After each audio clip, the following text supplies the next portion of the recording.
ನಾನು ಬಿಜೆಪಿ ಪಕ್ಷದಲ್ಲಿ ಇರೋದೇ ನನಗೊಂದು ಸ್ಥಾನ, ಒಂದು ಗೌರವ ಅಂತ ನಾನು ತಿಳ್ಕೊಂಡಿದ್ದೀನಿ. ಇದು ಜನಕ್ಕೆ, ಜನರ ಪರ ಹೋರಾಟ ಮಾಡುವಂಥ ಪಕ್ಷದಲ್ಲಿ ಇರೋದೇ ಒಂದು ಗೌರವ. ಅದು ಮೋದಿಯವರಂಥ ಒಬ್ಬ ನಾಯಕರು, ಅವರ ಹಿಂದೆ ನಾವೆಲ್ಲ ಇದ್ದೀವಿ, ನಾವು ಅವರ ಕೆಳಗೆ ಕೈ ಕೆಲಸ ಮಾಡ್ತಾ ಇದ್ದೀವಿ ಅನ್ನೋದೇ ನಮಗೊಂದು ಗೌರವ. ಅದು ಸ್ಥಾನಮಾನ ಏನಿದೆ? ಸ್ಥಾನಮಾನ, ನಾನು MP ಆಗಿದ್ದೆ, ಅಂಬರೀಷ್ ಅವರು ಕ್ಯಾಬಿನೆಟ್ ಮಿನಿಸ್ಟ್ರು ಇಲ್ಲಿದ್ದರು, ಅಲ್ಲಿ ಯೂನಿಯನ್ ಮಿನಿಸ್ಟರ್ ಆಗಿದ್ದರು. ಇದಕ್ಕಿಂತ ಸ್ಥಾನಮಾನ ಇನ್ನೇನು ನೋಡ್ಬೇಕು? ನಾವೆಲ್ಲ ನೋಡಿದ್ದೀವಿ. ನಮ್ಮ ಕೈಲಿ ಏನು ನೋಡದೆ, ಏನು ಹಿನ್ನೆಲೆ ಇಲ್ಲದೆ ಇಲ್ಲಿಗೆ ಬಂದಿಲ್ಲ.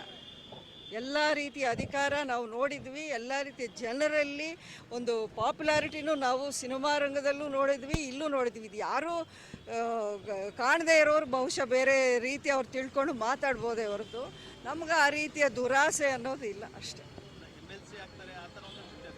ನಾನು ಯಾವತ್ತೋ MLC ಆಫರ್ ನನಗೆ 6 ವರ್ಷದ ಹಿಂದೆ ಬಂದಾಗ ನಾನು ಬೇಡ ಅಂತ ಬಂದವಳು. ನಾನು ಸ್ಥಾನಮಾನ ಆಸೆ ಪಡೋರಿಗೆ ಅಂಥ ಸ್ಥಾನಗಳು ಸಿಗಲಿ, ನನಗೆ ಆ ರೀತಿ ಏನು ಆಸೆ ಇಲ್ಲ.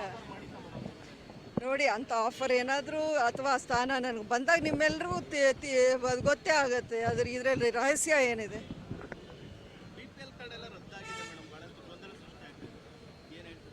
ಇದು ತಪ್ಪು ಅಂತ ನಿಮಗೆ ಅನ್ನಿಸ್ತಾ ಇಲ್ವಾ? ನೀವು ಎಲೆಕ್ಷನ್ ಗೆಲ್ಲಬೇಕಾದ್ರೆ ಅದೊಂದೇ ಉದ್ದೇಶ ಇಟ್ಕೊಂಡು ನೀವು ಯಾರ ಪರ ಇಷ್ಟ ಬಂದಾಗೆ ನೀವು ಆಶ್ವಾಸನೆ ಕೊಟ್ಟು ಇದನ್ನು ಕೊಡ್ತೀವಿ, ಅದು ಫ್ರೀ ಕೊಡ್ತೀವಿ, ಎಲ್ರಿಗೂ ಇದು ಉಚಿತ, ಅದು ಖಚಿತ, ಇದು ನಿಶ್ಚಿತ ಅಂತ ಉದ್ದಕ್ಕೂ ನೀವು ಭಾಷಣ ಮಾಡಿ ಇವತ್ತಿನ ದಿನ ಅವ್ರ ಕೈಲಿ ಆಗ್ತಿಲ್ಲ, ಅಲ್ಲಿ ದಿವಾಳಿ ಆಗಿದೆ. ಆವಾಗ ನೀವು ಒಂದೊಂದಾಗಿ ಕಟ್ ಮಾಡ್ಕೊಂಡು ಬರ್ತೀರಾ. ಈಗ ಜನರನ್ನು ಯಾವ ರೀತಿ ನೀವು ಮೋಸ ಮಾಡಿ ಅನ್ಯಾಯ ಮಾಡೋಕ್ಕೆ, ಬಲಿ ಮಾಡೋಕ್ಕೆ ನೋಡ್ಕೊಂಡು ಬರ್ತಾ ಇದ್ದೀರಾ? ಇದು ಅನ್ಯಾಯ. ನೀವು ಮಾಡ್ತಿರೋ ಅನ್ಯಾಯನ, ಜನಸಾಮಾನ್ಯರಿಗೆ, ಬಡವರಿಗೆ ಮಾಡ್ತಿರೋ ಅನ್ಯಾಯನ ನೀವು ಕಾಣ್ತಿಲ್ವಾ? ಇದು ಈ ವಿಚಾರದಲ್ಲೂ ಕೂಡ ಮೇಡಮ್ ಕಾಂಗ್ರೆಸ್ ಕೇಂದ್ರದ ಮೇಲೆ ಬೊಟ್ಟು ಮಾಡಿ ತೋರಿಸ್ತಾ ಇದೆ. ಕೇಂದ್ರದ ಮಾನದಂಡಗಳ ಆಧಾರದ ಮೇಲೆ ಇಲ್ಲಿ ಕೆಲವೊಂದಿಷ್ಟು BPL ಕಾರ್ಡ್ ರದ್ದಾಗಿದೆ ಅನ್ನೋದು ಕೂಡ ಹೇಳ್ತಾ ಇದ್ದಾರೆ. ದೇಶದಲ್ಲಿ ಬೇರೆ ಎಲ್ಲೂ ನಡೀತಾ ಇರೋದನ್ನು ನಮ್ಮ ಬರೀ ಕರ್ನಾಟಕದಲ್ಲಿ ನಡೀತಾ ಇದೆಯಾ? ಕೇಂದ್ರದ ಒಂದು ಮಾನದಂಡ ಎಲ್ಲ ರಾಜ್ಯಕ್ಕೂ ಅನ್ವಯ ಆಗುತ್ತೆ ತಾನೇ, ಬರೀ ಕರ್ನಾಟಕಕ್ಕೆ ಮಾತ್ರ ಅಪ್ಲೈ ಆಗುತ್ತಾ? ಅದು ಹಾಗಿದ್ರೆ ಎಲ್ಲ ಕಡೆ ಅದು ಅಪ್ಲೈ ಆಗಬೇಕು. ಕರ್ನಾಟಕಕ್ಕೆ ಸ್ಪೆಷಲ್ ಆಗಿ ಏನಾದರೂ ಇದೆಯಾ ಆ ಥರ ಈ ರೀತಿ ಇಲ್ಲಿ ಮಾತ್ರ ಆಗಬೇಕು ಅಂತ? ಈಗ 5 ಕಿಲೋ ಅಕ್ಕಿ ಕೇಂದ್ರ ಸರ್ಕಾರ ಕೊಡ್ತಾ ಇದೆಯಾ ಇಲ್ವೋ? ಅದನ್ನು ಬಿಟ್ಟು ಇವರು ಕೊಡೋಕ್ಕಾಗ್ದೇ ಆಮೇಲೆ ನಾವು ಅದನ್ನು ದುಡ್ಡಿನ ರೂಪದಲ್ಲಿ ಕೊಡ್ತೀವಿ ಅಂದರು. ಈಗ ಅದನ್ನು ನಿಲ್ಲಿಸ್ಬಿಡ್ತಾ ಇದ್ದಾರೆ. ಎಷ್ಟೋ ಜನಕ್ಕೆ ಎಷ್ಟೋ ತಿಂಗಳಿಂದ ಮಹಿಳೆಯರಿಗೂ ಆ 2,000 ರೂಪಾಯಿ ಎಷ್ಟೋ ಜನಕ್ಕೆ ಸಿಗ್ತಾ ಇಲ್ಲ. ನೀವೇನು ಮನೆಗೆ ಹೋಗಿ ಕೇಳ್ಕೊಂಡು ಬರೋಕ್ಕಾಗತ್ತಾ? ಎಷ್ಟೋ ಜನ ಮಹಿಳೆಯರು ನಮ್ಮ ಹತ್ರಕ್ಕೆ ಬರ್ತಾರೆ, ನಮ್ಗೆ ಸಿಗ್ತಾನೇ ಇಲ್ಲ ಅಂತ ಹೇಳ್ತಾರೆ. ಈಗ ಅವ್ರಿಗೆ BPL ಕಾರ್ಡು ನೀವು ಇದನ್ನು ರದ್ದು ಮಾಡ್ತೀವಿ ನಿಮಗೆ ಅಂತ ಹೇಳಿದ್ರೆ ಅವ್ರು ಎಲ್ಲಿಗೆ ಹೋಗಬೇಕು ಜನರು? ಏನಕ್ಕೆ ಮತ್ತೆ ನೀವು ಗ್ಯಾರಂಟಿ ಅಂತ ಕೊಟ್ಟಿದ್ರಿ? ಈಗ ಒಪ್ಕೋಬೇಕು ಸರ್ಕಾರ, ನಾವು ತಪ್ಪು ಮಾಡಿದ್ವಿ, ನಮ್ಮ ಕೈಲಿ ಆಗ್ತಿಲ್ಲ ಅನ್ನೋದು ಒಪ್ಕೊಂಡು ಅದನ್ನು ಯಾವ ರೀತಿ ಸರಿಪಡಿಸ್ಬೇಕೋ, ಬಡವರಿಗೆ ನ್ಯಾಯವನ್ನು ದೊರಕಿಸ್ಕೊಡ್ಬೇಕೋ ಅದನ್ನು ಮಾಡಲೇಬೇಕು ಸರ್ಕಾರ.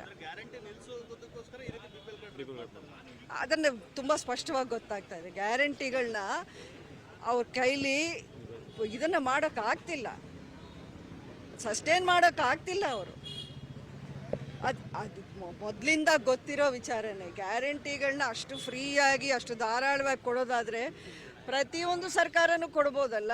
ಬರೀ ಕರ್ನಾಟಕ ಅಥವಾ ಇನ್ನೊಂದು ಎಲ್ಲೆಲ್ಲಿ ಕಾಂಗ್ರೆಸ್ ಸರ್ಕಾರ ಇದೆ ಅಲ್ಲಿ ಮಾತ್ರ ಯಾಕೆ? ಪ್ರತಿಯೊಂದು ಕಡೆನೂ ಅದು ಕೊಟ್ಟು ಅವ್ರ ಎಲೆಕ್ಷನಲ್ಲಿ ಆರಾಮಾಗಿ ನಾವು ಗೆಲ್ಬೋದು ಅನ್ನೋ ಒಂದು ಇದನ್ನು ಇಟ್ಕೊಂಡು ಮಾಡ್ಬೋದಲ್ಲ. ಏನಕ್ಕೆ ಮಾಡಲ್ಲ? ಬಿಕಾಸ್ ಅವ್ರಿಗೆ ಗೊತ್ತಿದೆ ಆರ್ಥಿಕವಾಗಿ ಇದು ಸಸ್ಟೈನ್ ಮಾಡುವಂಥ ವಿಷಯ ಅಲ್ಲ ಅನ್ನೋದು ಗೊತ್ತಿದೆ ಅವ್ರಿಗೆ. CM ಅವರು ಹೇಳ್ತಾರೆ ಮೇಡಮ್, ಯಾರು ಹೇಳಿದ್ದು ರಾಜ್ಯದಲ್ಲಿ ದುಡ್ಡಿಲ್ಲ ಅಂತ, ಅಭಿವೃದ್ಧಿ ಕೆಲಸಗಳಾಗ್ತಿಲ್ಲ, ನಾವೇ ಕೇಂದ್ರದ ಹತ್ರ ಹಣವನ್ನು ಕೇಳ್ತಾ ಇದೀವ ಅನ್ನೋಂಥದ್ದು ಕೂಡ ಪ್ರಶ್ನೆ ಮಾಡ್ತಾರೆ ಈ ವಿಚಾರವಾಗಿ.